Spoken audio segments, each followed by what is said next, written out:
5 minutes. Thank you, Mr. Chairman. I thank you for your great service to the great state of Texas as a congressman and as a judge. Mr. Attorney General, I want to ask you about a comment attributed to you and then a statement issued by the Department of Justice. In a New York Times interview in December of 2011, you said there is a desire to, quote, get at you because you, quote, consistently take progressive stands. Shortly after that interview, the department issued a statement wherein it said your critics, and I'll quote, your critics rightly view you as a progressive force. The common theme in both of those statements is an apparent belief that you are targeted because you are, to use your term, progressive. So I want to be really clear with you, Mr. Attorney General. I'm not a critic of yours because you consider yourself to be progressive. I'm a critic because I don't think the Attorney General for the United States of America should have any political ideology whatsoever. You are the Attorney General for the entire country, regardless of your political ideology or anyone else's political ideology. You're the Attorney General for everyone. You're a former judge. You're a former U.S. attorney. You're currently the chief law enforcement official for the United States. I don't know what attracted you to the criminal justice system. I haven't had an opportunity to ask you. I can tell you that what attracted me to it was the notion of working solely for a woman who is blindfolded and carries nothing with her except a set of scales and a sword.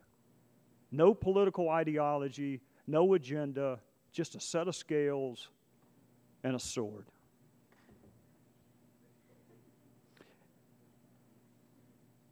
And it's important to me that she doesn't care about anyone's station in life, and she doesn't care about their political ideology, and she doesn't care whether they're black, white, brown, progressive, conservative. It's just about the equal application of the law. And further in that interview with the New York Times, you singled out my colleague from South Carolina, Senator Graham, as someone who had good faith in his criticisms towards you. So my question, and then you suggested that others are motivated by something more nefarious.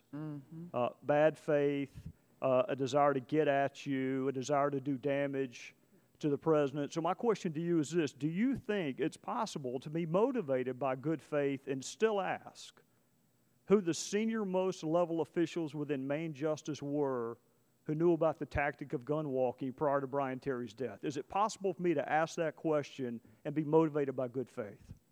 Sure. I would say that, let's ask, do you think John Ashcroft was a conservative? I don't know Mr. Ashcroft. I tell you who I do know, Mr. Attorney General. I know the United States Attorney for the District of South Carolina. He was appointed by President Obama. He is every bit as progressive as you say you are, if not more so.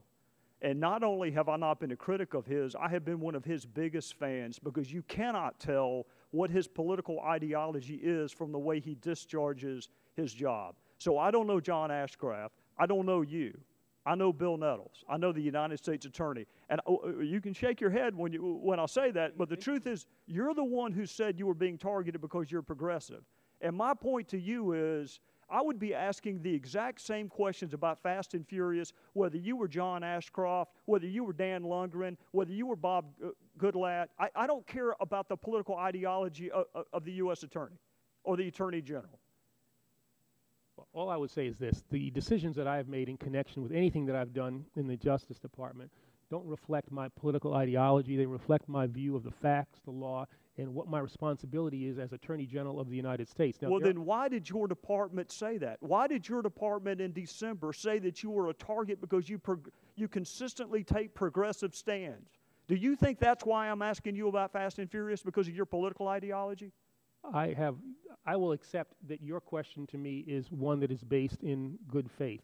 I'm not going to ignore reality and say that all of the attacks that have been directed at me have been those that are non-political in nature or that have come in good faith. Can I be motivated by good faith? Reality. Can I be motivated by good faith and still believe that you ought to have to show an ID to vote in South Carolina, just like you do to have to enter the federal courthouse? Absolutely. We can have a disagreement. You can operate in good faith and ask that question, as I can disagree with you in good faith and not have a political motivation behind my position.